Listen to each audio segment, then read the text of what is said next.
vou dizer assim: oi, pessoal, bom dia. Hoje é segunda e eu não tenho plano, né, de vida. Eu tenho um plano que é fazer as coisas que eu tenho começado, que eu não terminei, antes de começar a trabalhar, e organizar a casa para deixar ela de um jeito mais fácil quando eu voltar a trabalhar.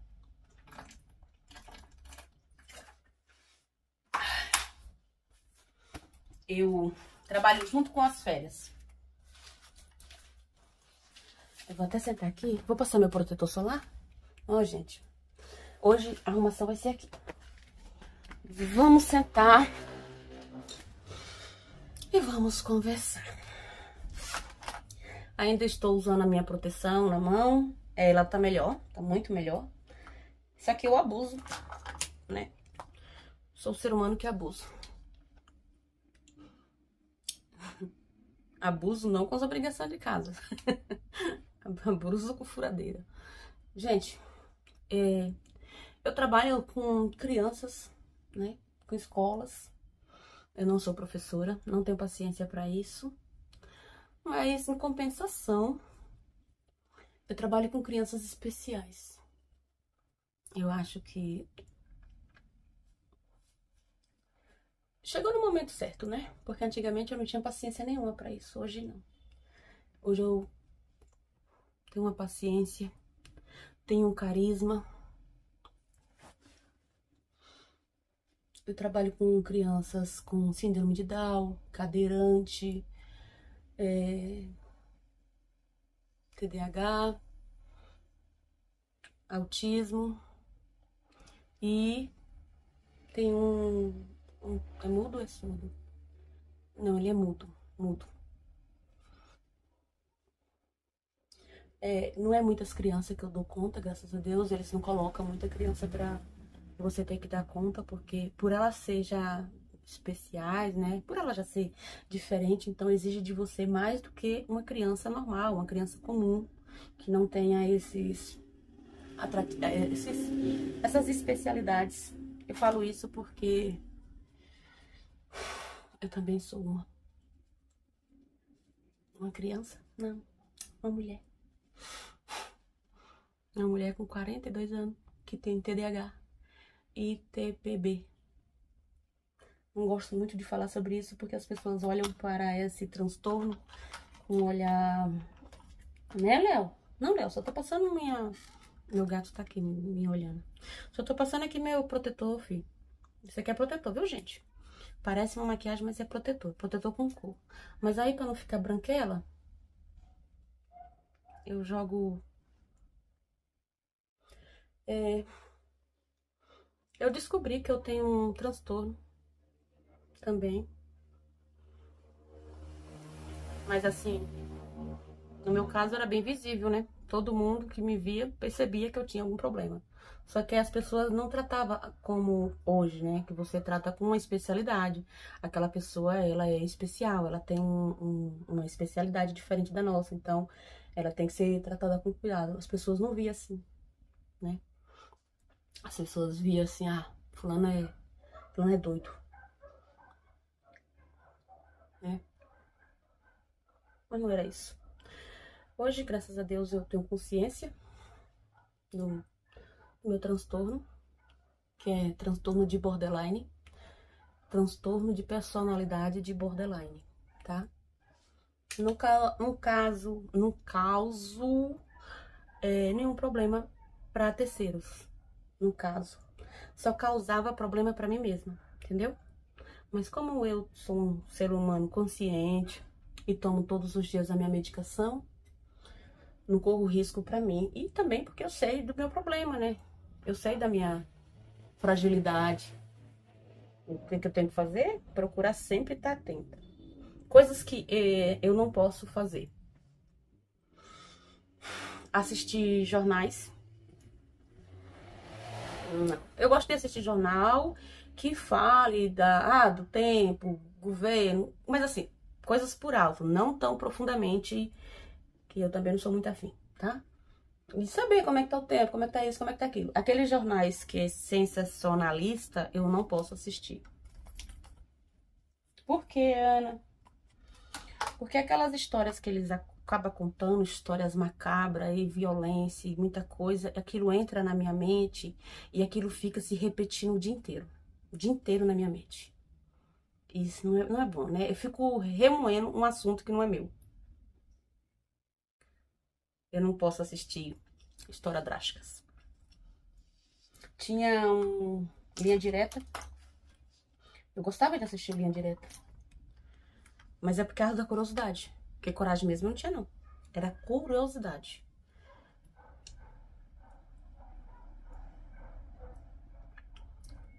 Aí, alguns tipos de filme também não posso assistir. Porque eu fico remoendo aquele assunto o dia todo. Esses dias passou o caso Eloá, né? No Linha Direta com Pedro Bial. E eu assisti. Eu fiquei semanas com aquilo na minha cabeça. Semanas imaginando se tivesse conseguido tirar Eloá, se tivesse conseguido chegar lá, e se tivesse feito assim. A minha mente, ela produz perguntas que não temos resposta. Igual o meu filho, quem já me segue, quem me conhece, sabe que eu perdi meu filho. Deixa eu baixar um pouquinho aqui.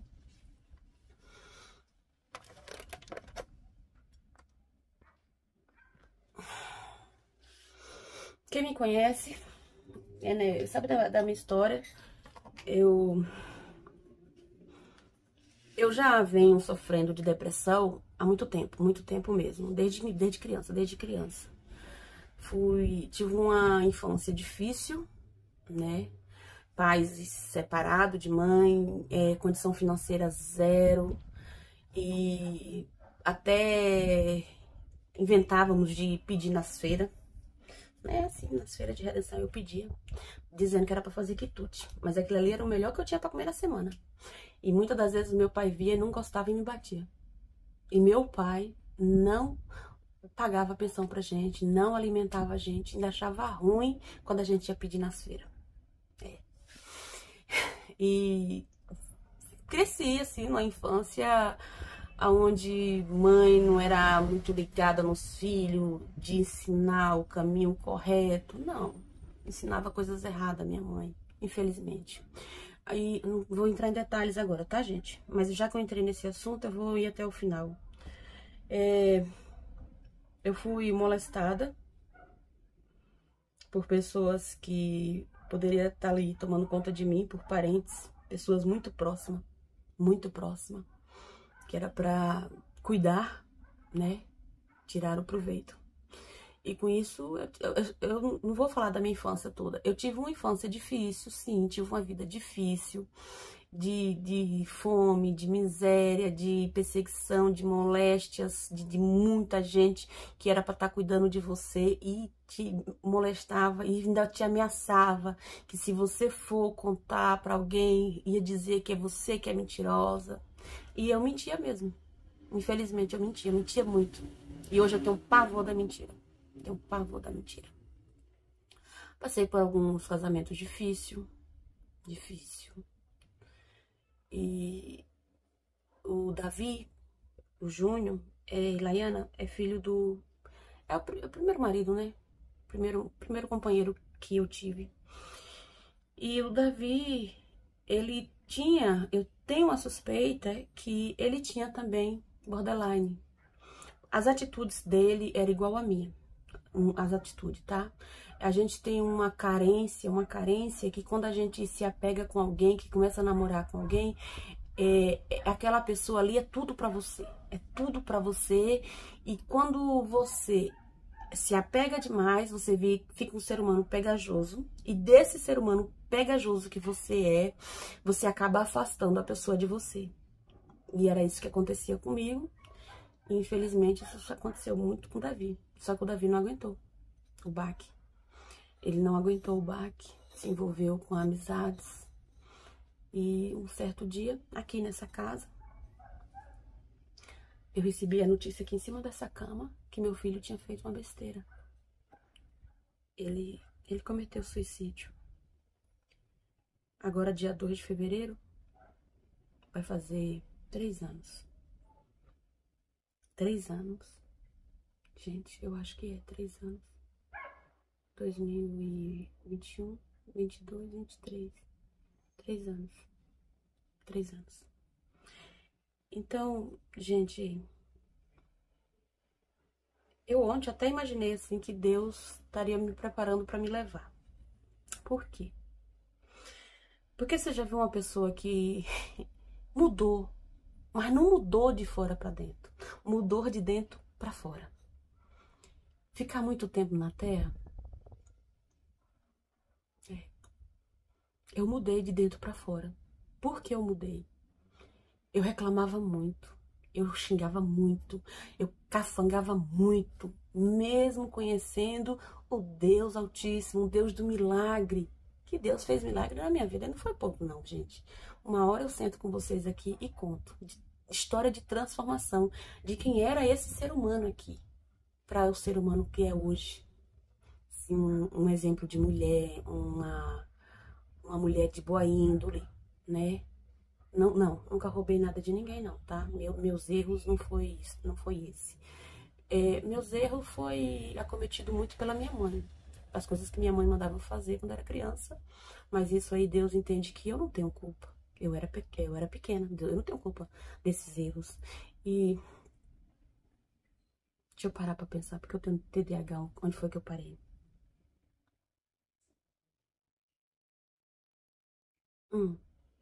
Sobre a minha transformação, né? Que eu reclamava muito. Eu já, quando eu realmente me converti, aí eu passei uma prova, passei fome. Gente, eu só tinha para comer feijão preto em Fortaleza e arroz. E não tinha sal, não tinha óleo, não tinha alho para temperar feijão, nem o arroz, só tinha sal. Café da manhã, acordava, você não tem um cuscuz, você não tem um pão, você não tem um biscoito, você não tem um café, você não tem um leite. É feijão com arroz. Dava 10 horas, dava uma fome. Não tinha uma fruta, não tinha uma manga, não tinha uma banana. Feijão com arroz. Dava meio-dia, você já não aguentava mais, né? Café da manhã, merenda e almoço, feijão com arroz. Feijão com arroz. Ana, mas naquela época você não recebia nada, recebia. Naquela época eu recebia o Bolsa Família e eu recebia 120 do pai dos meus filhos. E eu morava em Fortaleza de aluguel. Eu dava preferência a pagar o aluguel, que era 130. E do dinheiro que ele mandava eu pagava o aluguel. Do dinheiro do Bolsa Família eu inteirava, pagava o aluguel também. E pagava a água, pagava a luz. Eu dava prioridade a essas coisas. Água, luz e aluguel. Porque senão a gente ia morar na rua, né? Que adianta você ter comida e você não ter um lugar para cozinhar. Então eu dava preferência à casa, à água e à luz. Ainda mais que eu tava na casa dos outros. E eu sou um ser humano muito honrado. Eu gosto de honrar com os compromissos que eu assumo. Eu posso me ferrar todinha. Eu vou jogar o treinamento está aqui, só chega agora. Não lembrei de passar a palavra. Mas às vezes a gente acaba falando. Mas eu vou cortar essa palavra, tá? Eu vou cortar, não vou soltar não, porque tem crianças que me assistem. E eu me ferro todinha, mas eu sempre prefiro ferrar o meu nome do que eu ferrar o seu. Do que eu ficar te devendo. É de mim, tá? É uma índole minha, tá? Que eu não cresci com meus pais me dando uma boa educação, uma boa índole. Meu pai não participou muito da minha vida, né? Hoje que a gente tem mais contato, depois de grande, eu morei um tempo com ele quando brigava com a minha mãe, morava com meu pai, morei com as 2 mulheres que ele teve. E aí voltava de novo pra casa e sofri um monte, sofri um bocado com a mãe. Hoje ela tá aí, ó, morando aqui, ó, debaixo do meu teto, que ela mora aqui, ó. A casa dela tá aqui. Morando dentro do meu terreno, eu cuido dela. Eu vou dizer assim que eu não sou amorosa, carinhosa, não sou, gente, mas também eu não maltrato, tá bom? Eu não sou amorosa nem carinhosa porque eu não recebi isso dela. Já com os meus filhos eu sou muito amorosa, eu sou muito carinhosa e já errei com os meus filhos também, errei com meus filhos. Mas hoje eu reconheço que eu errei. Espero que eles me perdoem, Porque naquela época, além de eu... além de eu sofrer de borderline, eu não tomava nenhum tipo de medicação, eu não tinha conhecimento e eu muitas das vezes eu perdi o controle, que é isso que acontece com as pessoas de borderline. Ela perde o controle. E hoje não. Hoje eu sou tranquila, hoje eu sou calma. Esse vídeo aqui era pra ser um vídeo... A entrada, a introdução, deu fazendo uma arrumação, que acabou virando pra outra história. E aí cheguei na história do Davi e na história da gratidão, né? Que em Fortaleza, de tanto eu comer feijão preto e arroz, eu amassei as panelas. Eu amassei as panelas com raiva. Falei, que Deus é esse que eu tô servindo? E Deus ali tava me pondo à prova. Tava me fortalecendo, mas eu na hora tava reclamando. Tava reclamando, reclamando. Gente, conclusão, eu não sei quando foi que eu parei de reclamar. Não, não foi depois que meu filho morreu, não. Foi não. Foi antes. Eu parei de reclamar. Aí acontece alguma coisa, o meu marido já... que não sei o que, que não sei o que. Amém. Amém. Se aconteceu assim, porque a vontade de Deus era essa. Porque Deus quis assim. Então, amém. Não vou questionar com Deus. Amém. E virei ingratidão. Então, um ser humano, em tudo dá graças. Em tudo dá graça. Até quando as coisas não dão certo, eu dou graças a Deus. Né? Se não deu certo é porque Deus viu que não era pra dar certo, gente. Aí ontem eu pensei assim, meu Deus, eu mudei muito. Que transformação foi essa? Que eu tô passando por um momento difícil aqui. Tô passando por um momento difícil. Tô vendo o meu cachorro doente. Já gastei tudo que eu tinha reservado, que era para gastar com o material da Vi. Não gastei com o material dela. Tô devendo bastante. E endividei mais ainda para gastar com cachorro e com uma viagem que eu não tinha condição de pagar agora, que foi a viagem da minha filha para Bahia. Mas eu não reclamo. Eu falo, Deus vai dar uma saída, Deus vai dar uma solução. Mas eu também não fico esperando sentada, Deus me dá uma saída, Deus me dá uma solução. Não, tá? Eu começo a calcular, eu começo a ver onde é que eu posso melhorar, o que eu posso fazer para estar conseguindo arcar com esses compromissos que eu tenho. E gratidão. Tô sempre assim, grata, grata. Se eu fosse ter entrado no primeiro dia, no primeiro momento, sim, eu fiz um questionamento para Deus. Por que ele, sendo filho de crente, Deus permitiu que acontecesse isso, né?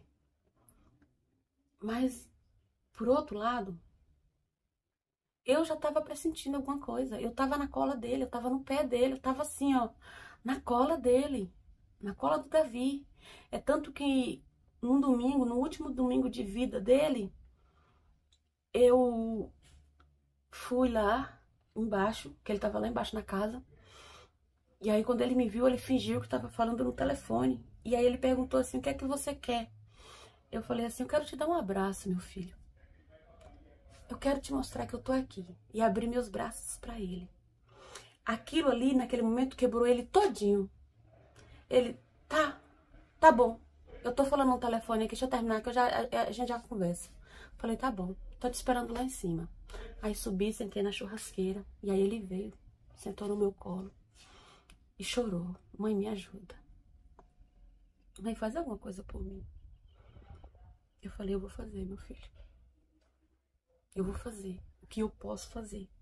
Que é procurar alguém que tenha capacidade de te ajudar. Porque eu sou um ser humano, eu sou sua mãe, eu não tenho capacidade de te ajudar.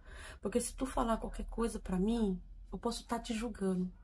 E não é isso que você precisa agora, você precisa de alguém que te compreenda. É um psicólogo. Ele, não, mãe, então arruma um psicólogo pra mim.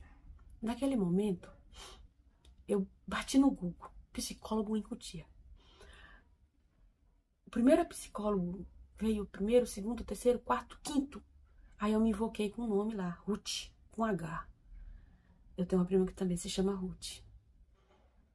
E aí eu liguei. Um domingo, à tarde, 4, 5 horas da tarde, e essa mulher atendeu. E aí eu passei o caso pra ela. Meu Deus. Eu sou tão grata a ela, por ela ter me atendido no domingo. E aí, eu peguei o número dele, passei pra ela, e ali ela começou a conversar com ele já a partir do domingo. E a gente marcou a consulta pra ele já na segunda. Só que como ele trabalhava, ele não queria perder horário de emprego, ele foi no horário das 7 da noite. Então eu fui, já fiquei pronta com o carro esperando ele. Ele chegou em casa, mãe, eu vou tomar um banho primeiro para ir lá. Falei, beleza, porque ele trabalhava na casa de ração. E tem animal, né? Então ele ficava cheirando animais. Aí ele chegou em casa, tomou banho, vestiu uma calça jeans, vestiu uma blusa que ele, acho que só vestiu nas festas de Iraquara, na Bahia. Que é uma blusa com manga, parece social, mas atrás era escrito de malha, era malha. E aí ele vestiu a roupa e fomos pra psicóloga. Chegou lá, ela perguntou se ele queria que eu entrasse. Eu lembro até agora que ele fez assim, mãe.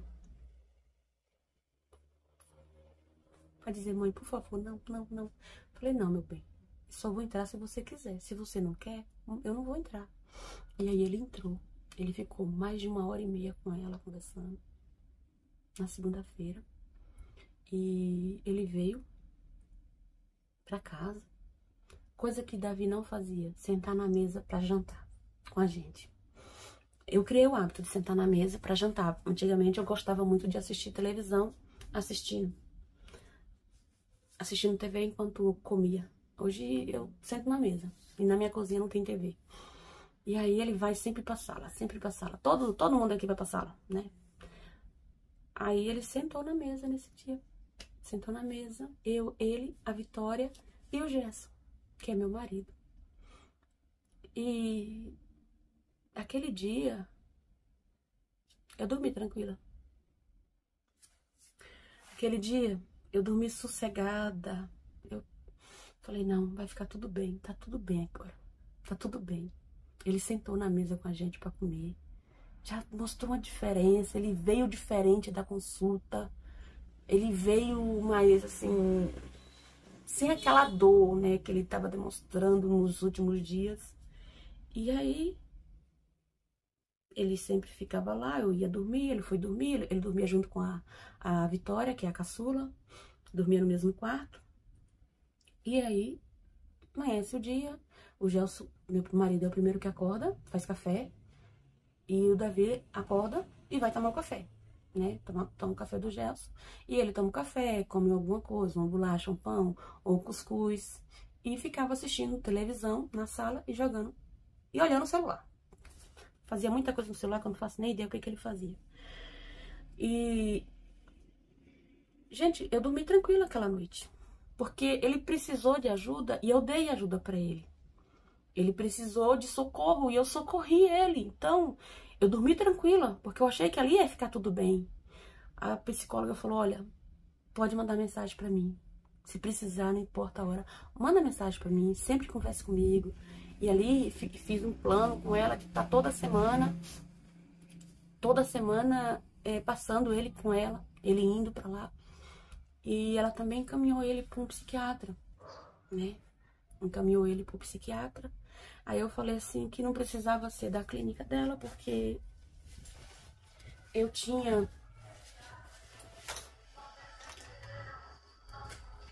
passava com um psiquiatra já, né?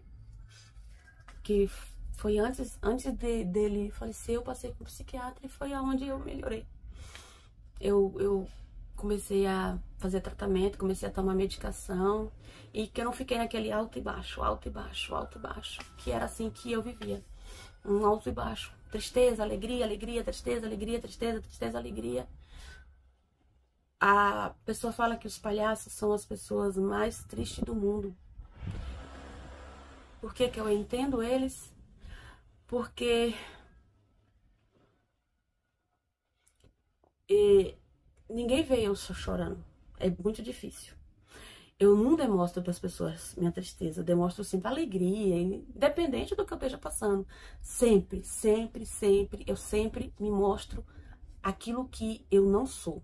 Eu sempre uma pessoa alegre, a pessoa feliz, mas na realidade, por trás disso, existe uma pessoa doente, que sou eu, né? Que é doente de depressão. Mas as pessoas não sabem. As pessoas não sabem desses meus problemas. Mas é que o borderline, ele tem dificuldade de mostrar que tá triste pra você. Ele mostra que tá triste dentro de 4 paredes. Mas pra você ele não mostra. Ele sempre vai me mostrar alegre, feliz, empolgante. Quando eu trabalhava, eu ficava com raiva daquelas pessoas que brigava com o marido e que levava o problema pro trabalho, tá? Levava o problema pro trabalho. Eu ficava pé da vida com aquilo. Pô, o problema é seu com seu marido, vai descontar lá na sua casa. E não vem descontar aqui. E as pessoas fazem isso como se só ela tivesse problemas. Eu vivia em problema com meu marido, que é o pai da Vitória, que faleceu. E é um pé de guerra. Era um pé de guerra, porque ele parecia ser uma pessoa bipolar. Um dia ele estava bem, me tratava bem. No outro dia ele me tratava mal. E aí eu tratava os meus filhos mal, os filhos que não era dele. E ficava querendo negar comida. A minha filha não gosta que eu falo disso. A Laiana, ela não gosta que eu toque nesse assunto. Mas eu preciso tocar. As pessoas que trabalhou comigo na Florência, em Ibirapuera, não sabia do que eu vivia, a não ser que eu contasse. A não ser que eu abrisse a boca e falasse para elas que eu passava por aquilo tudo. Que eu passava por uma opressão dentro da minha casa. E que eu todos os dias voltava para casa e chorava no ônibus. Todos os dias eu encostava a cabeça no ônibus e eu chorava de tristeza. Por quê? Porque eu tava aí voltando pro lugar que me deixa triste. Que era a minha própria casa, que era o meu lar, que era onde moravam meus filhos, que era onde morava meu marido. Mas era um lugar de tristeza para mim. Mas eu não levava meus problemas para ninguém. Eu não descontava meus problemas lá com ninguém. Mas no dia que eu tava dentro de casa, que eu resolvi se brigar com alguém, sai de baixo. Sai de baixo que aí todo mundo recebia. Já vai! Vou dar continuidade a isso depois. Eu vou tentar dar continuidade, gente, ao pensamento e encerrar esse vídeo aqui, tá? No momento eu tinha sido interrompido pelo rapaz da Sabesp. E eu estava falando sobre a gratidão e acabei entrando na história do Davi. Que o dia em que o Davi faleceu foi o dia que eu dormi tranquila. Por quê? Porque eu levei ele no pronto-socorro, né? Eu levei ele em quem poderia entender ele. E aí ele chegou diferente, eu achei que aquilo ali já era mudança, que aquilo ali ele já ia melhorar, já estava mudado, que ali ele já ia... Que as coisas iam ser melhor, que as coisas iam melhorar. Mas infelizmente não. Eu entendo o pensamento que ele teve, tá? Ele deve ter pensado assim, não, eu fui no psicólogo, eu tô bem, eu vou fazer um tratamento. Ela disse quais passos eu tenho que dar para acertar na vida. Então eu vou ligar para a minha ex, para dizer para ela que ela pode voltar para mim, que agora eu vou mudar, né? Isso é o que acontece com o borderline. É por isso que eu acredito que ele tinha borderline. E aí, quando você fala que você vai mudar, você não dá aquele tempo para a pessoa. De dar tempo ao tempo para ela ver a sua mudança, né? Você quer que a pessoa engula de qualquer jeito que você mudou. Sendo que você já fez meio mundo de cagada até aqui, aí de uma hora para outra você diz que mudou e quer que eu aceite a sua mudança e volte para você. Mas olhando para o outro lado não é assim, né, gente? Se você mudou, você tem que esperar o tempo ao tempo.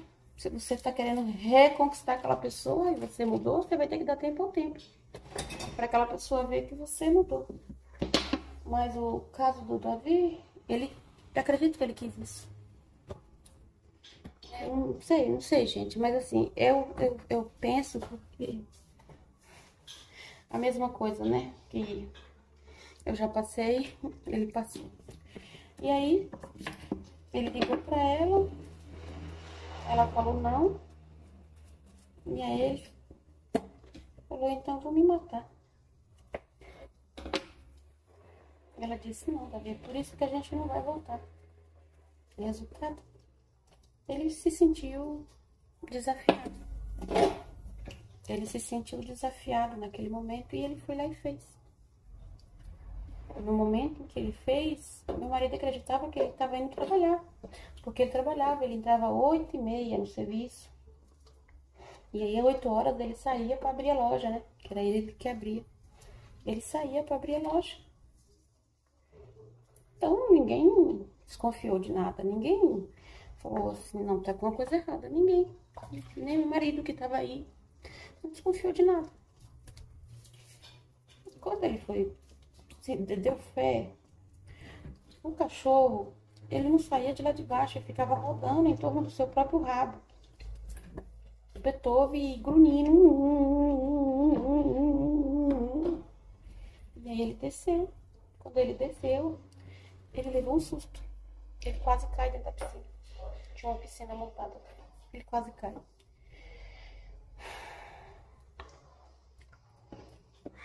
E aí, gente, foi toda aquela dor que... Aqui, assim, eu não quero mais, né, falar. Eu falo até onde eu consigo. Aqui eu consegui até aqui, daqui pra frente eu vou lembrar muitos momentos, até do enterro. O fato de eu ter me tornado uma pessoa mais grata não foi a morte do Davi. Eu já vinha sendo mais grata antes disso. Quando eu parei de reclamar, que eu reclamava muito, as coisas melhorou pra mim. Até meu humor melhorou. Eu melhorei como pessoa. Hoje eu não gosto de ver pessoas reclamando. Tudo bem, gente. Ah, não tá fácil. Mas pelo amor de Deus, para de reclamar. Vamos entregar na mão de Deus. Ah, não confio em Deus. Confia em quem? Confia em quem você confia. Entrega na mão dele. Se você parar de reclamar, as coisas começam a dar certo. Viu? Hoje eu vivo em paz. Hoje eu tenho paz. Hoje eu tenho paz. Mas por outro lado, eu não tenho meu filho. Eu tenho essa dor. Tem meu irmão, que também morreu. Que eu tentei ajudar dentro da minha casa. Trouxe ele para morar comigo. Mas infelizmente...